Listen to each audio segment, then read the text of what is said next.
Donc, notre premier message de l'année 2026 aura comme thème les implications de la nouvelle naissance, inspiré du livre de 2 Corinthiens 5, versets 17 à 21. Donc, à travers de ces moments, Dieu va nous parler, Dieu va nous montrer quelles sont les implications de la nouvelle naissance. Euh, nous devons vraiment connaître les implications de la nouvelle naissance, parce que lorsque nous regardons tout ce qui se passe autour de nous, surtout dans le milieu chrétien, il y a vraiment de quoi s'inquiéter. Prenons seulement le cas de cette période de fête. Autour de cette période de fête, il y a un constat très frappant. Regardons le Facebook, regardons les sujets des prières, regardons tout ce qui se passe autour de nous. Et nous voyons que les chrétiens ont multiplié des jeûnes et des prières, chose qui n'est pas mal, c'est bien. Étant des enfants de Dieu, la prière, le jeûne, c'est vraiment quelque chose que Dieu nous recommande. Maintenant, ils multiplient des prières et des jeûnes pour contrecarrer les œuvres du diable. C'est bien. Dans la forme, c'est bien, on prie pour détruire les œuvres du diable. Dans la forme, c'est bien, on prie pour contrecarrer les œuvres de ténèbres. Mais lorsque nous regardons dans le fond, on se rend compte qu'il y a vraiment un souci. Que beaucoup ne réalisent pas ou beaucoup ne comprennent pas encore les implications de la nouvelle naissance dans leur vie. Même ceux qui sont déjà depuis des années dans le Seigneur, et aussi, ils sont dans l'ignorance. Ils ne savent pas vraiment. C'est-à-dire, en écoutant des prières, des sujets de prière, en écoutant des prières, les motifs de prière, tu vas comprendre qu'il y a beaucoup de personnes qui n'ont pas encore compris les implications de la nouvelle naissance dans leur vie. C'est quoi les implications de la nouvelle naissance? Les implications de la nouvelle naissance, ce sont des changements qui se sont produits dans notre vie lors de notre conversion. Parce que, mes bien-aimés, personne ne peut rencontrer Jésus et rester la même. Ce n'est pas possible. Lorsque nous rencontrons Jésus, il y a des changements réels qui se produisent dans notre vie. Parce que la nouvelle naissance, ce n'est pas quelque chose de théorique, non. La nouvelle naissance est quelque chose de réel et la nouvelle naissance a des effets visibles et réels dans notre vie. Parce que la nouvelle naissance joue sur notre passé, notre présent et notre futur. Mais lorsque nous ignorons les effets visibles et réels de la nouvelle naissance, ça devient un peu grave. Parce que nous allons faire des choses par ignorance, ou bien nous allons vivre dans la peur, dans la crainte et dans les soucis. C'est ce que nous voyons aujourd'hui. Beaucoup de chrétiens vivent dans la peur, dans, dans la crainte, dans les soucis. Parce que lorsque, en cette fin de l'année, les chrétiens prient et jeûnent pour briser les liens des familles de 2025, est-ce que vous imaginez de quoi il s'agit? Toi, tu es chrétien, vers la fin de l'année, tu prends le temps de jeûner et de prier pour briser des liens de famille qui te dérangent. Donc, depuis que tu es chrétien jusqu'à aujourd'hui, tu es toujours lié par des liens de famille. Là, il y a un souci. C'est que tu ne maîtrises pas encore ou bien tu ne connais pas les implications de la nouvelle naissance dans ta vie. Il y a des fois, nous faisons des prières inutiles. Nous passons notre temps inutilement parce que nous sommes dans l'ignorance. Nous ne savons pas quels sont les effets réels et visibles de la nouvelle naissance dans notre vie. Qu'est-ce que le Seigneur Jésus a accompli à la croix et quelles sont les implications de ce que Jésus a accompli à la croix dans notre vie. Voilà la raison de ces messages ou bien de cette exhortation, c'est pour aider le bien-aimé à comprendre qu'il y a bel et bien des implications réelles et visibles de la nouvelle naissance dans notre vie. Parce que lorsque nous rencontrons le Seigneur Jésus, nous ne sommes plus la même personne, nous sommes transformés. C'est important. Donc, étant des chrétiens, lorsque nous prenons le temps de jeûne et de prière pour briser les liens des familles qui nous dérangent, les liens qui nous ont dérangés depuis durant l'année 2025, là, il y a un souci. Il y a un souci de compréhension. C'est très important. Pire encore, lorsque nous voyons des chrétiens bâtir des hôtels de prière, des hôtels financiers, des hôtels de jeûne et prière, pourquoi? Pour que ces hôtels-là combattent pour eux. Mais là, c'est encore plus grave. Donc, les hôtels de prière, les hôtels financiers, d'abord, c'est quoi même? Ce sont des mots creux qui n'ont même pas de sens. C'est quoi aujourd'hui bibliquement bâtir un hôtel de prière? C'est quoi? En prenant la Bible, on ne trouve même pas ça. On ne sait même pas expliquer. Voilà l'ignorance. C'est parce que nous ne connaissons pas les implications de la nouvelle naissance dans notre vie. C'est pourquoi nous baptisons et nous bâtissons des hôtels de prière, des hôtels de protection. Et vous savez, l'histoire là, c'est hautement diabolique parce que ça ne vient pas de Dieu. Ça n'a aucun sens spirituel. C'est les œuvres de l'ennemi pour détruire notre foi. C'est très important. Donc, une telle personne qui bâtit les hôtels de prière, donc on comprend bien que c'est une personne qui ne connaît pas les implications de la nouvelle naissance. C'est important. Ou bien lorsque nous voyons des chrétiens qui prient pour renouveler leur alliance avec Jésus. Les chrétiens aujourd'hui font des alliances financières avec Jésus, font des alliances de protection avec Jésus. Mais ça là, ça c'est une doctrine étrangère qui n'existe pas dans la Bible.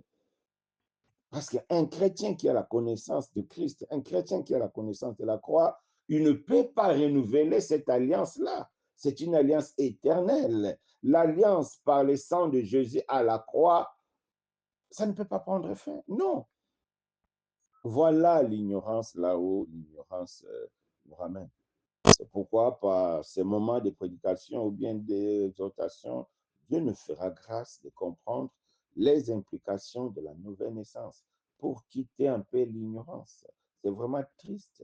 Les chrétiens, les frères, les sœurs bien-aimés dans le Seigneur, qui vivent dans la peur, qui vivent dans la crainte, euh, parce qu'il est encore célibataire, il croit que non, c'est les liens de famille, c'est les liens de célibat, c'est les liens de ceci, c'est les liens d'échec. On a créé toutes sortes de liens. Et pourtant, dans le Seigneur, ces choses ne devaient plus exister parce qu'à la croix, Jésus a accompli une œuvre parfaite et merveilleuse qui est censé de remplacer, qui est censé de nous rendre meilleurs devant Dieu et devant les hommes. Mais si aujourd'hui nous prions, nous gênons pour briser les liens, si aujourd'hui nous prions, nous gênons pour bâtir des hôtels, renouveler les alliances, mais tu ne peux pas renouveler une alliance avec le Seigneur, non. Est-ce que vous avez déjà vu ça dans la Bible? Les apôtres, à un moment donné, ils ont renouvelé leur alliance avec le Seigneur. Non, non, non. Ça, c'est des notions de l'Ancien Testament qu'on n'a pas compris. On ramène ça dans le christianisme. Voilà ce qui dérange la foi de beaucoup de personnes. Voilà ce qui montre que beaucoup sont encore dans l'ignorance. Beaucoup ne connaissent pas encore l'œuvre de la croix. C'est important. Lorsque nous voyons certains chrétiens disent qu'ils ne peuvent pas vaincre certains péchés, donc ils sont faibles, la chair est faible, ils ne peuvent pas vaincre certains péchés. Mais là, il y a un souci.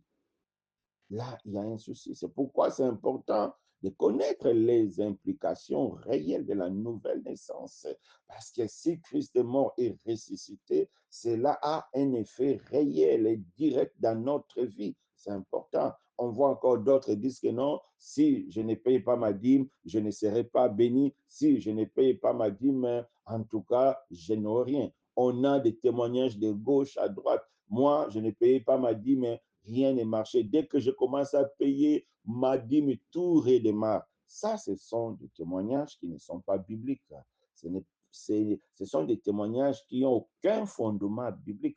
C'est pourquoi, étant des chrétiens, nous devons connaître les implications de la nouvelle naissance. Donc, mes bien-aimés, on voit comment l'ignorance rend le chrétien un mauvais service.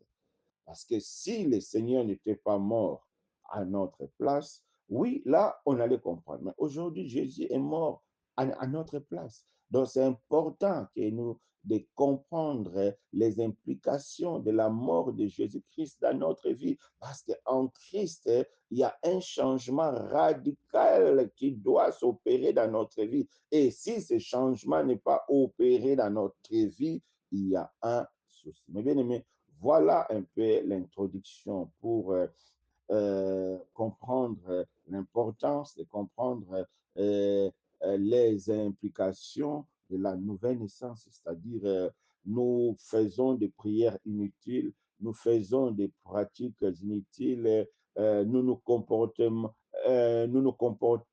d'une manière inappropriée, tout simplement parce que nous ignorons vraiment les implications de la nouvelle naissance dans notre vie. Vraiment que Dieu nous fasse grâce de comprendre cela. Sinon, le faux pasteur, les diables, les désirs de la chair vont vraiment nous déranger, vont nous rendre tristes, malheureux, parce que nous ignorons les implications réelles de la nouvelle naissance dans notre vie. Merci. Donc, sans tarder, nous allons prendre nos Bibles. Que chacun de nous prenne sa Bible. C'est important de lire la Bible. Ce n'est pas pour rien que Dieu nous a donné la Bible. Donc, que chacun de nous prenne sa Bible pour que cela soit clair aux yeux de tous. Que chacun de nous prenne sa Bible. Et nous allons prendre notre verset principal, 2 Corinthiens chapitre 5, verset 17 à 21. Donc, on va écouter la parole du Seigneur. Si quelqu'un est en Christ, il est une nouvelle créature. Les choses anciennes sont passées. Voici, toutes choses sont devenues nouvelles.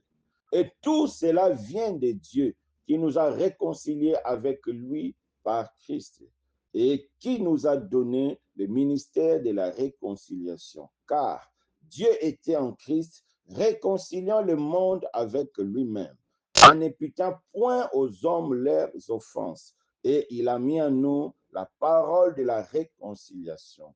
Nous faisons donc la fonction d'ambassadeur pour Christ, comme si Dieu exhortait par nous. Nous vous en supplions au nom de Jésus, soyez réconciliés avec Dieu. Celui qui n'a point connu le péché, il a fait devenir péché pour nous, afin que nous devenions en lui justice pour Dieu. Voilà notre texte de base. Nous allons analyser ces textes de près pour vraiment comprendre les implications de la nouvelle naissance. La nouvelle naissance, c'est quoi? La nouvelle naissance, c'est ce que nous appelons la conversion. Donc, les termes bibliques, c'est la nouvelle naissance. C'est très important. La nouvelle naissance, cela a tout un sens, la nouvelle naissance. Donc, à travers de ces textes, nous allons comprendre les implications de la conversion ou bien les implications de la nouvelle naissance. Première implication, mes bien-aimés. Lorsque nous naissons de nouveau, la première implication, c'est quoi? Nous recevons une nouvelle identité spirituelle. C'est pourquoi la Bible dit la nouvelle naissance. Donc, il y avait une première naissance. Et lorsqu'on devient chrétien, Dieu appelle ça la nouvelle naissance, c'est-à-dire la deuxième naissance. C'est important de comprendre que lorsque nous naissons premièrement, nous naissons de nos parents, c'est-à-dire c'est la naissance charnelle. Tu es né de papa X, tu es né de maman Y. Donc nous sommes nés par nos parents d'une manière charnelle. Parce que c'est une naissance charnelle, nous sommes liés aussi à nos parents d'une manière charnelle, c'est-à-dire nous sommes liés à nos familles, c'est-à-dire la malédiction des familles, les envoûtements des familles, toutes les mauvaises choses de notre famille, nous sommes liés à ça parce que nous sommes nés dans cette famille-là. Donc, charnellement, nous sommes liés. Spirituellement, nous sommes liés. Lorsque nous ne sommes pour la première fois, spirituellement, nous sommes liés aux choses de nos parents. Si dans nos familles, il y a eu une malédiction, des envoûtements, oui, il y a de fortes, c'est-à-dire il y a une probabilité que nous aussi, par notre naissance, nous héritons toutes ces malédictions-là. Ça, c'est important de comprendre. C'est-à-dire, dans notre première naissance, nous naissons Congolais, nous naissons Hutu, Tutsi, Katangais, Burundais, Ivoiriens, Tchadiens, Ougandais, Soudanais, Français, Américains. Voilà la première naissance. Ce que la Bible nous dit dans le livre de Jean 3, verset 6, ce qui est né de la chair est chair. C'est ça, c'est-à-dire, lorsque nous sommes nés de la chair, nous sommes chairs. Voilà, par la première naissance, nous sommes chers. Par la première naissance, nous sommes touchés par la malédiction de la famille, nous sommes touchés par les envoûtements de la famille. Donc, c'est-à-dire, nous pouvons être touchés par tout ce qui est mal dans notre famille. Les oncles du village peuvent nous toucher, nos grands-pères, ils peuvent avoir l'influence sur nous. Pourquoi? Parce que nous sommes nés dans cette famille-là. Il y a les influences de cette famille. Là, lorsque nous sommes dans la première naissance, c'est-à-dire la naissance charnelle, la naissance provoquée par ton père et ta maman, là, nous sommes charnels. C'est important. Donc, Jean 3, 6, la Bible dit, ce qui est né de la chair est chair. C'est la première naissance. C'est ce que dans le livre d'Éphésiens 2, verset 11, la Bible dit, c'est pourquoi vous, autrefois païens dans la chair, c'est-à-dire là, nous sommes païens. Pourquoi on appelle païens? Païens parce que nous sommes seulement nés de la première naissance, de la naissance ici de nos parents. Voilà la chose, la chose importante à comprendre. Donc, nous tous, nous naissons de nos parents d'une manière charnelle. Et nous héritons tout ce qui est spirituel, tout ce qui est mauvais de notre famille. Donc, nous sommes descendants d'Adam dans la chair. Donc, il y a vraiment les conséquences du péché. Voilà, c'est-à-dire, lorsque les gens parlent qu'ils sont maudits, qu'il y a la malédiction de la famille, il y a les liens de la famille, c'est parce qu'ils sont encore charnels, parce qu'ils parlent de la naissance charnelle de papa et maman et des implications liées à leur famille. Mais mes bien-aimés, lorsque nous écoutons l'évangile, lorsque nous comprenons l'évangile et nous acceptons l'évangile de Jésus-Christ, il y a quelque chose de nouveau qui va se passer. La Bible dit, nous devenons une nouvelle création, c'est-à-dire nous naissons pour la deuxième fois. C'est pourquoi la Bible parle de la nouvelle naissance. Je ne sais pas si vous m'écoutez. La première naissance, papa et maman. Là, on hérite tout. Maintenant, la deuxième naissance, ce n'est plus papa et maman. La deuxième naissance, ça vient de Christ, ça vient de l'œuvre de la croix. Nous sommes sortis maintenant de Christ. Voilà les implications qui doivent suivre cette naissance-là. Donc, si on retourne encore dans notre verset, Jean 3, verset 16, qu'est-ce que la Bible dit? Celui qui est né de la chair est chair, c'est-à-dire, là, c'est la première naissance. Et celui qui est né d'esprit est esprit. Donc, par la nouvelle naissance, nous sommes nés d'esprit et nous sommes devenus esprits. Spirituellement, nous appartenons maintenant à Dieu. Donc, il n'y a plus nous et notre famille biologique. Spirituellement, on n'a plus de liens. La nouvelle naissance brise tous les liens spirituels avec notre famille physique. En Christ, nous devenons une nouvelle création. La Bible dit, les choses anciennes sont passées. Donc, il n'y a plus de lien spirituel entre toi et tes ancêtres, non. Parce que par la nouvelle naissance, tu es né dans une autre famille. Tu hérites une autre identité. C'est important, mes bien-aimés, de comprendre cela. Allez lire Ézéchiel 16. Là, vous allez comprendre. On voit comment la fille qui était née, comme la Bible dit, par ton origine et ta naissance, tu es du pays de Cana, ton père était un harmonien, ta mère était, non, ta mère une Étienne, et à ta naissance, au jour où tu naquis, ton nombril n'a pas été coupé. Tu as été lavé, et tu n'as pas été lavé dans l'eau pour être purifié. Tu n'as pas été frotté par le sel. Tu n'as pas été enveloppé dans de l'ange. Nul n'a porté sur toi un regard de pitié pour te faire une seule de ces choses.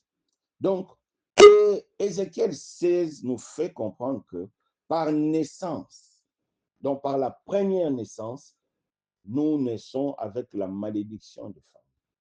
Mais lorsque nous croisons Jésus, c'est la nouvelle naissance. Nous ne sommes plus de la famille de papa et de maman, non. Maintenant, tu appartiens à la famille de Dieu. Tu appartiens à la famille de Jésus. Lorsque tu appartiens à la famille de Jésus, cette appartenance annule toutes les conséquences spirituelles de l'ancienne famille.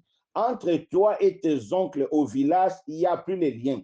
Même si tes parents sont dans les mauvaises œuvres, il n'y a plus les liens. Le seul lien qui reste entre nous et nos parents biologiques, c'est le sang naturel, pas spirituel. Spirituellement, nous ne sommes plus liés. Voilà la première implication. Il y a une coupure nette. C'est pourquoi la Bible dit il n'y a plus de condamnation. C'est-à-dire, personne ne peut te condamner à cause de ton père. Personne ne peut te condamner à cause de ta maman. Personne ne peut te condamner à cause de ce que même toi-même tu as fait dans le passé. Non. Lorsque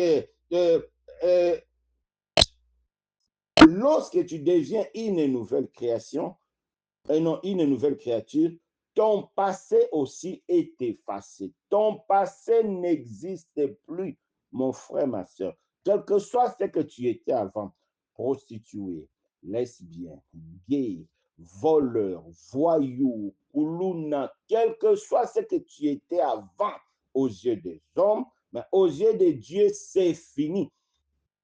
Tu es devenu saint. Tu es devenu sainte. Donc, il n'y a plus. Voilà la première implication de la nouvelle naissance. Tu changes d'identité, mon frère, ma soeur. C'est clair. Aujourd'hui, toi, Congolais, toi, Burundais, Rwandais, Ougandais, Tchadien, si tu veux aller en France, tu auras des papiers à remplir. Pour prendre un visa, ça peut prendre 1 mois, 2 mois. Il y a même des gens, les visas prennent des années parce que tu dois remplir des conditions pour aller en France, pour avoir le visa. Mais une fois tu as la nationalité française, une fois tu changes d'identité, tu deviens français, belge ou américain pour voyager, tu n'auras plus besoin de remplir les papiers parce que tu as changé, ton identité a changé. C'est pareil avec la nouvelle naissance. Lorsque tu étais païen, tu avais toutes les malédictions de ta famille. Mais lorsque tu deviens chrétien, c'est fini. Tu es maintenant dans la famille de Dieu. Tu es maintenant dans la famille de Christ. La première implication, il y a un changement d'identité. Tu deviens une nouvelle créature. C'est ce que Jésus a fait comprendre à Nicodème. Il a dit dans verset 3, Jésus lui répondit, en vérité, je te l'ai dit, si un homme n'est né de nouveau, il peut entrer dans le royaume de Dieu. Nicodème dit, mais comment un homme peut-il naître quand il est vieux? Peut-il entrer dans le sein de sa mère et naître? Jésus lui répondit, en vérité, je l'ai dit, si un homme n'est né d'eau et d'esprit, il ne peut entrer dans le royaume de Dieu. Ce qui est né de chair et chair, ce qui est né d'esprit et d'esprit. Par la nouvelle naissance, tu es né d'esprit. Tu deviens esprit. Tu deviens uni avec Jésus. En Christ veut dire uni avec Jésus. Lorsque tu es uni avec Jésus, tu deviens une nouvelle création. La nouvelle vie commence. Ton ancienne vie est passée. Il n'y a plus rien.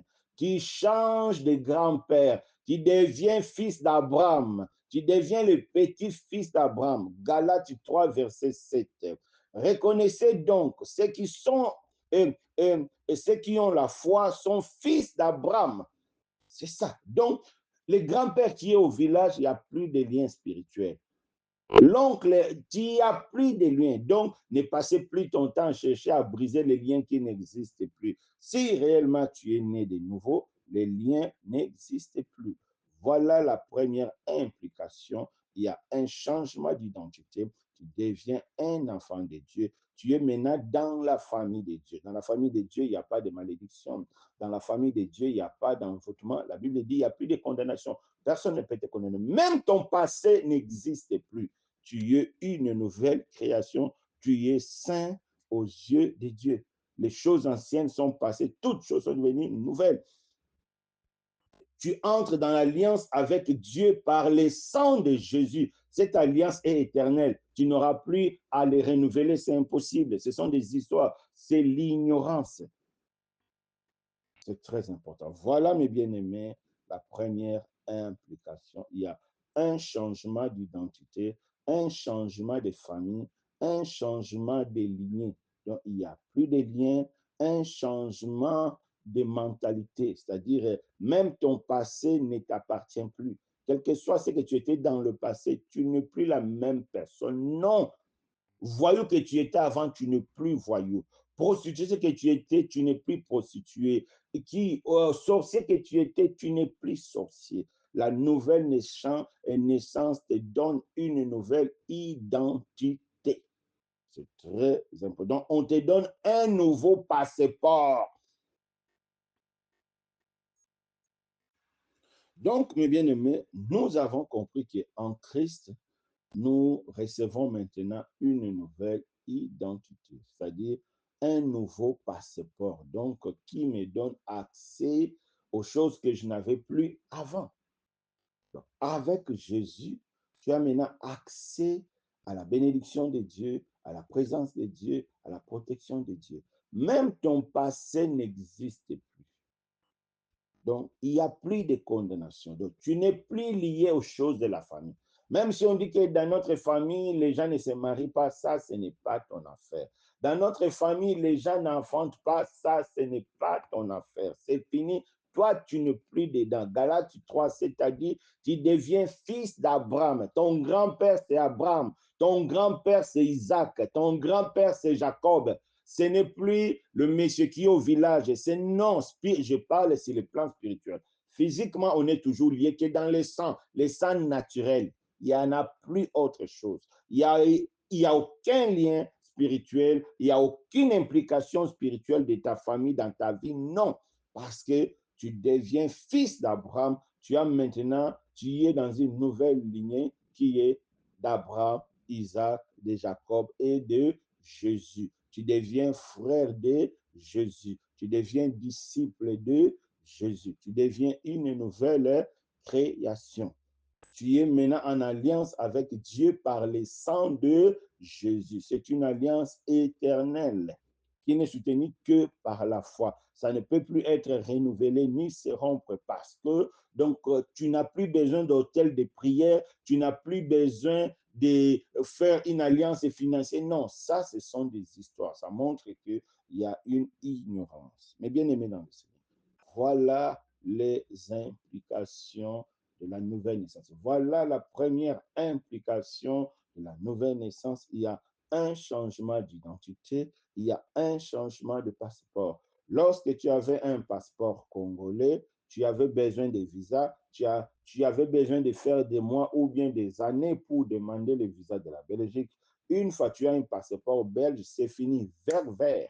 Tu peux voir, si tu veux voyager à minuit, tu voyages, le matin, tu voyages, c'est-à-dire vert. C'est la même chose. Tu as maintenant le passeport du ciel. Tu deviens fils de Dieu. Tu entres dans la famille de Dieu. Là, tout ce qui est lié à la première naissance, tes parents, leurs bêtises, leurs erreurs, leurs liens, leurs sorcelleries, tout ça, tu n'es plus dedans. C'est pourquoi la Bible dit, tu deviens une nouvelle personne. Les choses anciennes sont passées.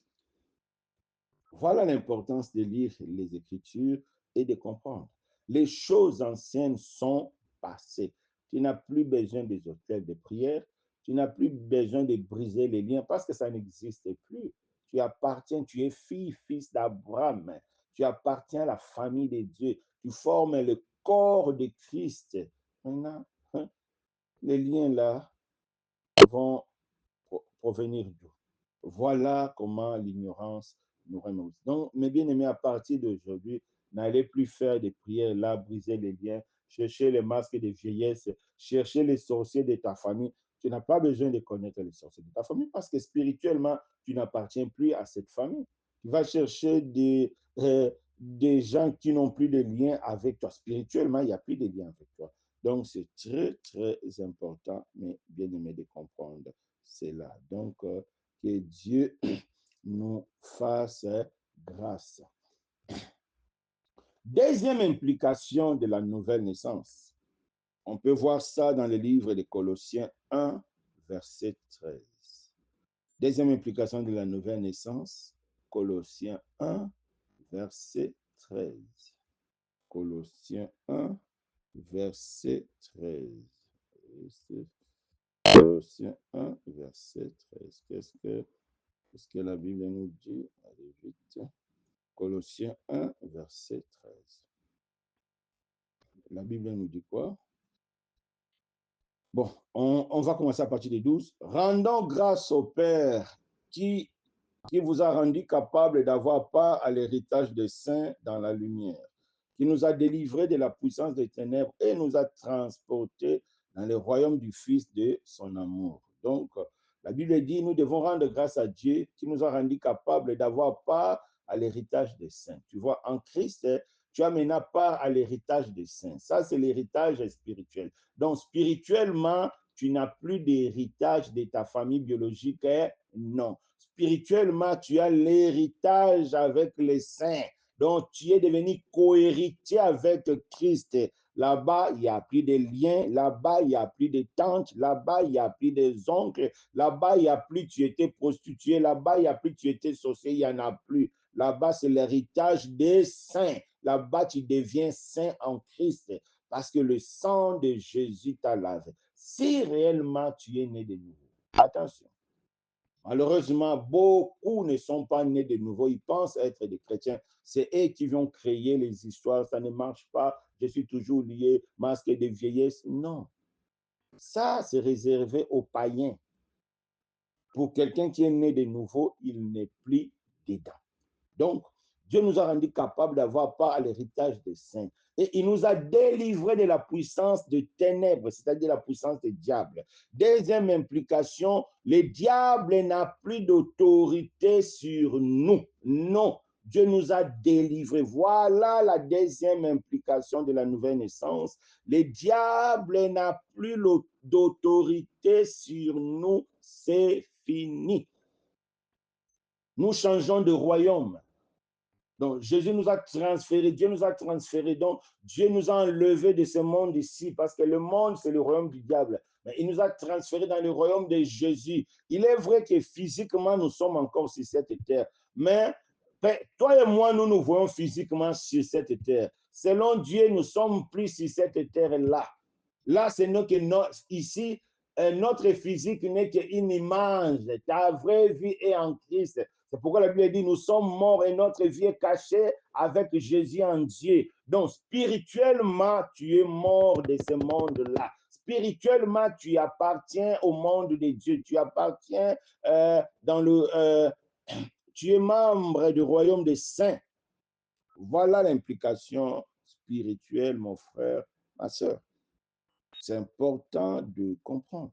Donc, à partir d'aujourd'hui, il faut savoir que tu as l'autorité sur les diables. Les diables ne peuvent plus rien. C'est pourquoi Jésus nous a donné l'autorité de marcher sur les serpents, de marcher sur les scorpions, de marcher, sur toute œuvre du diable et rien ne pourra nous nuire. Pourquoi? Parce que nous sommes en Christ. Nous avons l'autorité sur les diables, sur les démons. Preuve en est que nous chassons les démons. En tout cas, tout chrétien a le pouvoir de chasser les démons. Moi, j'ai le pouvoir, je l'ai déjà fait. toi aussi, tu as le pouvoir. Alors, si nous avons le pouvoir de chasser les démons, si nous avons le pouvoir de chasser Satan, mais comment une personne que toi, tu chasses peut encore avoir l'autorité sur toi? Ce n'est pas possible. Donc, lorsque tu pries, Seigneur, je vais aller récupérer mes enfants que le diable a volés, c'est qu'il y a un souci. Spirituellement, tu n'appartiens plus de ce monde-là. Spirituellement, tu appartiens, tu es membre du royaume de Dieu. Alors, quand tu dis que tu vas prier pour aller arracher tes bénédictions que le diable a volées, il y a un souci. Jésus a tout arraché. Le diable n'a plus rien. Non. Jésus a tout arraché. Il a tout arraché. La Bible dit que le diable a été dépouillé. Il n'y en a plus rien. Si tu es chrétien, sache que le diable n'a plus rien, rien, rien, rien de toi. Mais attention, attention. C'est là où beaucoup ne comprennent pas. Lorsque tu es chrétien, tu retournes dans le péché. Ah, voilà là où les changements interviennent. Parce que le péché redonne encore à Satan quelques droits sur nous. Voilà ce qui dérange beaucoup de chrétiens. Beaucoup de chrétiens voient seulement les liens, les masques et tout ça. Mais toi qui vis dans le péché, comme aujourd'hui, il y a beaucoup de chrétiens qui vivent sans être mariés. Vous vivez dans le péché. Et vous vivez dans la fornication. Beaucoup de chrétiens vivent dans la fraude, dans le mensonge. Mais vous livrez vous-même à Satan. Ce n'est pas que la nouvelle naissance n'a pas eu d'effet dans votre vie. Non, c'est parce que tu vis dans le péché. C'est parce que tu ouvres la porte à Satan. Voilà. C'est comme l'histoire de Jacob et ses femmes.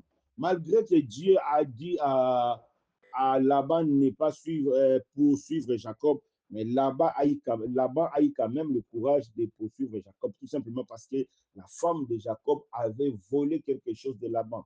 Lorsque tu es dans le péché, tu y as quelque chose du diable. Voilà ce que les chrétiens doivent comprendre. Toi qui es chrétien, tu n'es pas encore marié, mais tu vis une relation amoureuse avec quelqu'un, tu y es dans le péché. Tu redonnes encore Satan les droits sur toi. Satan maintenant peut venir te troubler, Satan peut venir te déranger parce que tu lui appartiens, parce que tu y es dans le péché. Le péché est à lui. Toi, tu es dans le péché, il a les droits sur toi. Toi qui es chrétien, tu passes ton temps à regarder les films porno, tout ça. Mais tu es entre les mains de Satan. Les démons peuvent entrer dans ta vie, les démons peuvent te déranger parce que tu as ouvert la porte. Voilà ce que nous devons comprendre. Spirituellement, Satan n'a plus l'autorité sur nous. Mais si nous retournons dans le péché, nous donnons encore droit à Satan. Voilà pourquoi beaucoup de chrétiens sont troublés. Parce que nous vivons dans le péché. C'est toute l'histoire du mariage. Beaucoup vivent sans être mariés. L'histoire de fraude. Beaucoup de chrétiens vivent dans le fraude. Beaucoup de chrétiens sont comme dans l'habillement. Beaucoup de chrétiens s'habillent comme le monde. C'est l'impudicité. Des mini-jupes, des habits déchirés qui montrent notre corps. C'est l'impudicité. Nous donnons encore droit à Satan.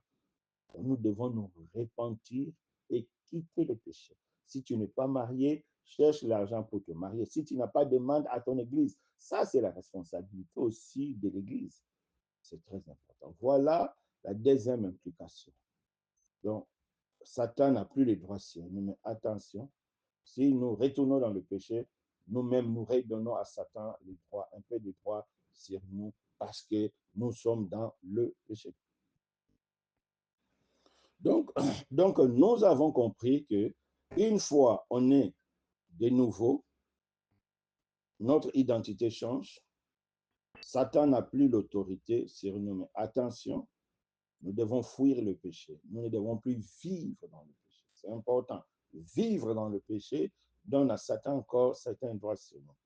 Maintenant, la troisième implication, si réellement tu es né de nouveau, ta bénédiction ne dépend plus des offrandes que tu donnes. Ta bénédiction ne dépend plus des dons que tu fais au pasteur, non. Ta bénédiction, c'est en Christ. Tu es béni en Christ. Voilà la troisième implication. Tu es béni en Christ. Dieu te bénit parce que tu es chrétien. Dieu te bénit parce que tu es uni avec Christ. Être en Christ, ça signifie aussi être uni avec Christ, et tu es l'épouse, et tu es la femme de Jésus, l'Église est la femme de Christ. Tu es uni avec Christ. Lorsque tu es uni avec Christ, c'est comme dans le monde. Même si tu étais pauvre, si tu es marié à un homme riche, par le lien du mariage, implicitement, tu deviens aussi riche. Parce que tu vas jouir des biens de ton mari. Voilà, nous sommes riches. Mais attention, la richesse de Jésus-Christ, et nous allons jouir de tout cela au ciel.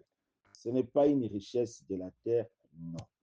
Sur la terre, Dieu nous bénit, Dieu nous assiste. Sur la terre, nous ne serons pas tous des riches, c'est faux. Nous n'aurons pas tous de belles voitures, non, c'est faux. Mais Dieu nous bénira en fonction de ce que lui trouve bon pour nous. Peut-être pour Dieu, il serait mieux pour toi d'avoir un tel poste parce que Dieu sait toutes choses. Donc, la bénédiction, c'est en Christ. C'est au ciel que nous allons jouir de tous ces bienfaits-là en Christ. Mais sur la terre aussi, on en a besoin. Dieu nous bénit, Dieu nous assiste. Sauf que sur la terre, nous ne serons pas tous pareils, non. Il y aura des bien-aimés, des chrétiens que Dieu a prévu leur accorder beaucoup d'argent, d'autres non. Il y aura des chrétiens que Dieu a prévu de leur accorder de bons postes, et d'autres non. Mais attention, tout ce que Dieu nous donne, c'est pour l'utilité commune. Si Dieu t'a élevé, si Dieu t'a donné beaucoup de richesses matérielles sur la terre, c'est que Dieu t'a donné aussi pour que tu viennes en aide aux frères et sœurs dans la foi. C'est pourquoi dans la Bible, nous trouvons cette règle d'égalité. C'est-à-dire, Dieu ne veut pas que dans une assemblée, les pasteurs soient riches avec des avions et il y a des fidèles qui n'arrivent même pas à manger. Non, Dieu n'est pas d'accord avec ça. C'est lui qui est riche. C'est pourquoi il y a la règle d'égalité dans la Bible. C'est dans 2 Corinthiens 9. Non, je pense que. Non, non, 2 Corinthiens 8. 2 Corinthiens 8, je crois, vers le 14, comme ça, il y a la règle d'égalité. Donc, c'est important. Bon, ça, ce n'est pas vraiment notre sujet. C'est pourquoi je n'ai pas vraiment donc, la référence claire en tête. C'est-à-dire, il y a la règle d'égalité. Maintenant, il faut comprendre que tu es béni en Christ. Ce n'est pas parce que tu n'as pas payé ton offrande. Ce n'est pas parce que tu n'as pas fait un don que tu n'es pas béni, non. Maintenant, étant chrétien, Dieu nous donne un cœur d'amour. Le cœur d'amour nous permettra de partager avec des frères et sœurs qui sont dans le besoin. Lorsque tu donnes à ton pasteur, tu donnes à un frère, tu donnes par amour. Tu ne donnes pas pour que Dieu te bénisse en retour, non. Tu donnes par amour. Si Dieu va te donner en retour, ça c'est Dieu qui va te bénir. Mais toi, tu n'as pas donné pour recevoir la bénédiction.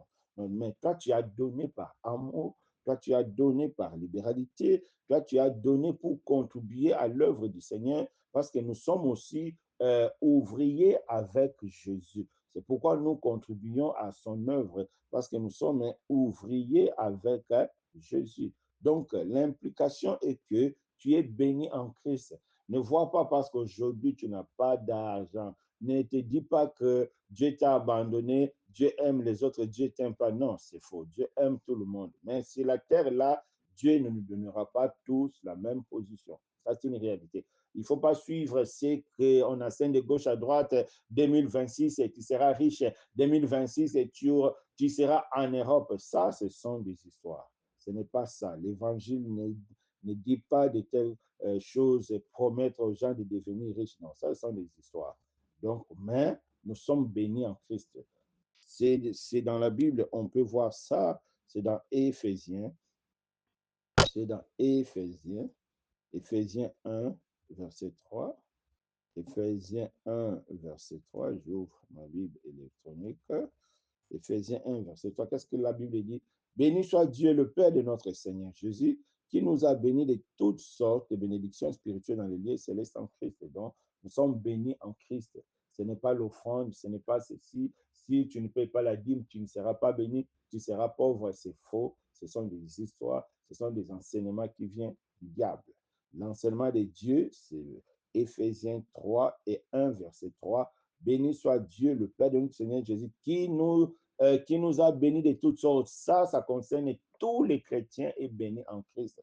Mais je répète encore, sur cette terre-là, nous n'aurons pas tous la même position. C'est normal. Il y aura des frères qui auront plus, des frères qui auront moins. Cela, ce n'est pas de l'injustice. C'est comme ça que Dieu a prévu. C'est comme ça que le monde marche. Euh, on a vu, même dans la Bible, on voit des prophètes comme Jérémie. Dieu a interdit mariage. Dieu a interdit d'avoir les biens. Mais on voit des personnes comme Abraham. Dieu l'a béni matériellement. Tu vois? Donc, c'est ça. Mais spirituellement, c'est pareil. Spirituellement, nous sommes tous bénis.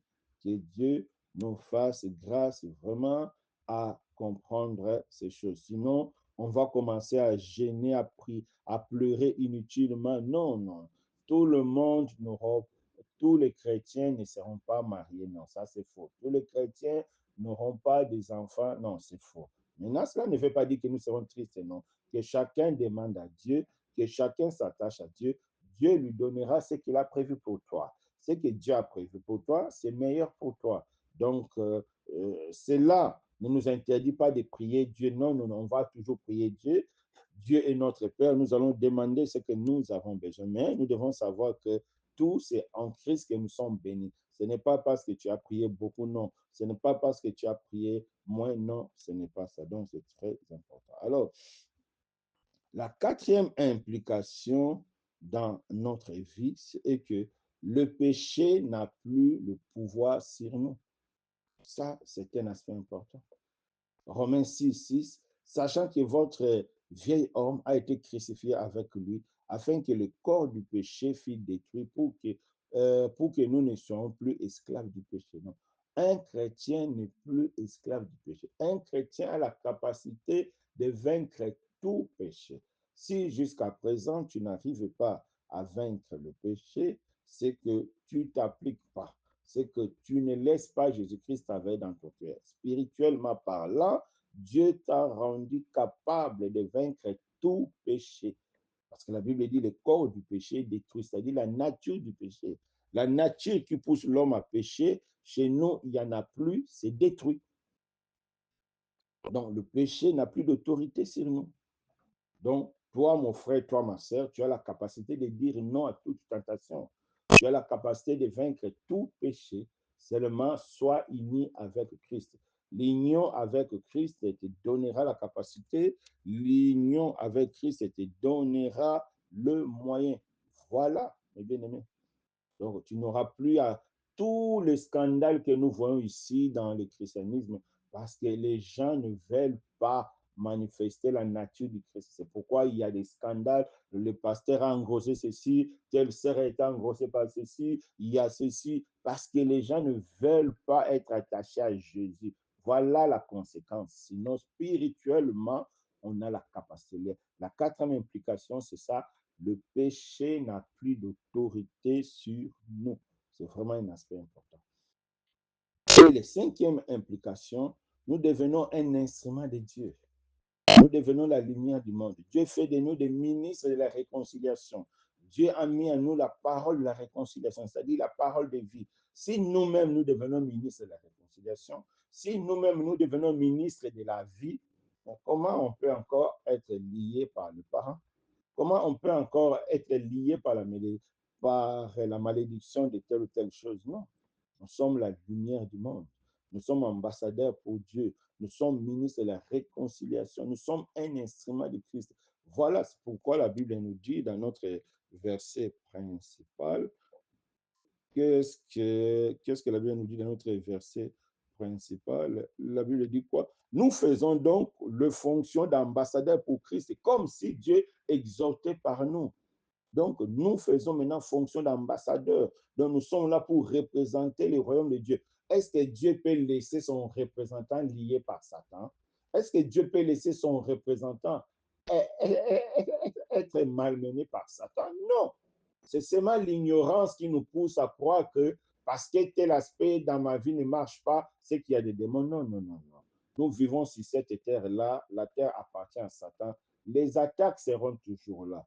Mais c'est à nous de prendre conscience que lorsque les choses ne marchent pas, Donc, nous devons nous mettre à côté, chercher Dieu, et Dieu nous éclairera. La Bible dit, invoque-moi, et Dieu nous dira des choses cachées. C'est important. Mais sinon, spirituellement parlant, tu as une nouvelle identité. Spirituellement parlant, le diable n'a plus l'autorité sur toi. Tu n'as plus besoin de briser les liens. Tu n'as plus besoin de faire les hôtels de prière. Tu n'as plus besoin de renouveler l'alliance financière. Voilà, non, non, non. Donc, spirituellement parlant, nous avons la donc troisième implication. Donc, spirituellement parlant, nous sommes bénis en Christ. C'est-à-dire, si tu as besoin de quelque chose, demandez, Dieu te donnera. Ne regardez plus l'autre qui a plus, toi tu n'as pas. Non, ce n'est pas ça. Toi, fléchis les genoux, toi, demandez à Dieu. Comme je dis, si cette terre-là, Dieu ne nous donnera pas tous de la même façon. Non. Cela ne veut pas dire que Dieu est injuste. Non, non, non. Tout ce que Dieu nous donne est bon. La part que Dieu te donne est bon pour toi. Parce que Dieu seul sait ce qui est bon pour toi. Donc, spirituellement parlant, tu n'es pas pauvre. Non, spirituellement parlant, tu auras que ce que Dieu t'a donné. La quatrième implication, c'est-à-dire le péché n'a plus le pouvoir sur toi. Non, non. Le chrétien ne doit plus vivre dans le péché. Le chrétien ne doit plus être dans le mariage, donc dans des relations sans mariage. Non, non, non. Vous ne devez plus être là-bas parce que nous avons le pouvoir de vaincre le péché. Oui, un chrétien peut vivre sans relation, une chrétienne peut vivre sans relation parce que la présence de Jésus-Christ dans notre vie par le Saint-Esprit nous donne la capacité de résister. Et cinquième implication, nous sommes un instrument de Dieu. C'est-à-dire par nous, Dieu nous utilise pour que nous ramenons les païens dans la foi. Donc, c'est important. Donc, à partir d'aujourd'hui, sache-le que la nouvelle naissance a un impact réel dans ta vie. Ton passé n'existe plus. Tu es devenu une nouvelle personne. Si tu as un souci, fléchis les genoux. Nous avons le privilège de vivre par la foi. La foi, c'est un privilège que les païens n'ont pas. Même s'ils sont millionnaires, ils n'ont pas ce privilège-là de la foi. Nous, par la foi, nous sommes en contact direct avec Dieu. Dieu, il est le roi des rois. Dieu, il est le Seigneur des seigneurs. Quels que soient les problèmes, fléchis les genoux, parle à Dieu parce que tu as accès. En Jésus-Christ, tu as accès. En Jésus-Christ, il n'y a plus de condamnation. Il ne faut plus dire que non, parce que notre famille, il ne se marie. Non, tu n'es plus dedans. Ton grand-père, c'est Abraham, c'est Isaac, c'est Jacob. Tu n'es plus dedans. Tu es le frère de Jésus, tu appartiens à la famille de Jésus, tu es né d'esprit, tu es esprit. Les choses de la terre, ce n'est plus ton affaire. Si cette terre-là, tu n'es que l'ombre, ta vraie vie est cachée avec Jésus en Dieu. Et personne ne prendra ta vie.